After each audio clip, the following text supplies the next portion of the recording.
Most people will tell you that you can't retire at 55 on a $50,000 salary. They're wrong. The math actually works. It's just boring. And boring is exactly why almost nobody does it. In the next 5 minutes, I'm going to show you the exact numbers, the savings rate, the account types, and the one decision that makes or breaks the whole plan. Stick with me, because the last part is where most people quietly screw it up. Let's set the scene. Year 25, you earn $50,000 a year. After taxes, you take home roughly $40,000. That's about $300 a month to live on. You want to stop working at 55? That gives you 30 years. 30 years sounds like a lot, but 30 years is also exactly what makes this possible. Because of one thing, compound interest. Here's the rule almost nobody on a $50K salary actually follows. Save 25% of your gross income. On $50,000, that's $12,500 a year, or about $1,040 a month. I know, that sounds brutal. Stay with me. A 25% savings rate isn't impossible on $40K take-home. It's just uncomfortable for the first year. Roommates instead of solo apartments, used car instead of new, cooking instead of DoorDash. Boring choices, repeated. Now here's where the math gets interesting. You invest that $1,040 a month into a low-cost index fund, something like a total market ETF. Historical average return, about 7% a year after inflation. Not a guess, a 100-year average.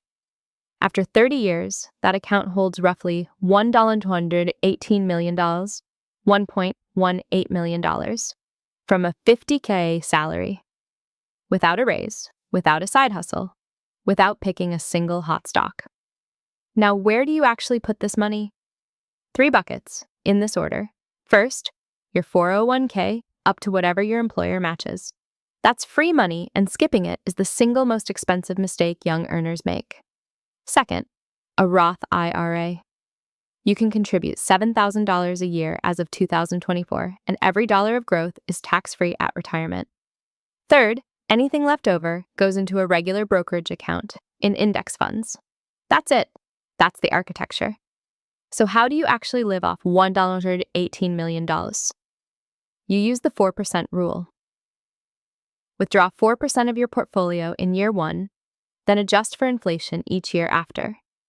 On $118 million, that's about $47,000 a year, which is more than your original take-home pay was. Now here's the part where most people quietly fail. It's not the math is solved. It's the 30 years of not touching the money. There will be 3 or 4 moments over those 30 years when the market drops 30%, sometimes 50%. Your $200,000 portfolio will look like $100,000 overnight. Every instinct in your body will scream sell. The people who retire at 55 are the ones who don't. They keep buying, every month, same amount, boring. That's the whole secret. Save 25% invested in index funds. Don't flinch, wait 30 years. It's not exciting, it's not clever. It's not the kind of thing that goes viral on TikTok. But it works, and it has worked for every generation that's actually run the experiment.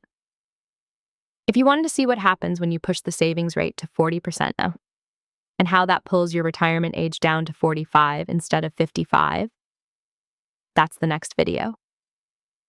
The math gets even more uncomfortable and even more fun. I'd genuinely like to know where you are on this right now. Drop your current savings rate in the comments. No judgment, just curious what the real distribution looks like.